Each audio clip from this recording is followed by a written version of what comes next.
Hello everyone and welcome to eToro. Today we will go over some tips on how to find the assets which best fit your trading objectives. There's a variety of ways to find instruments to trade on eToro. You could explore assets on our Trade Markets page and filter your search using our handy advanced search tool located in the top right-hand corner of the page.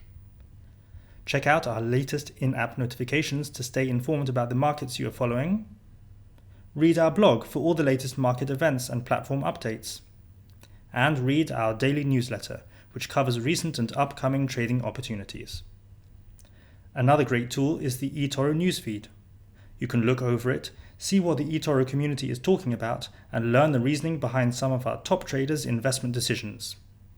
If you find an asset that interests you, click it and go to its page.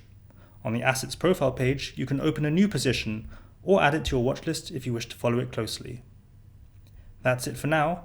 You now know a few more ways to find the assets which best fit your needs. Thanks for taking the time to watch this video. Happy trading!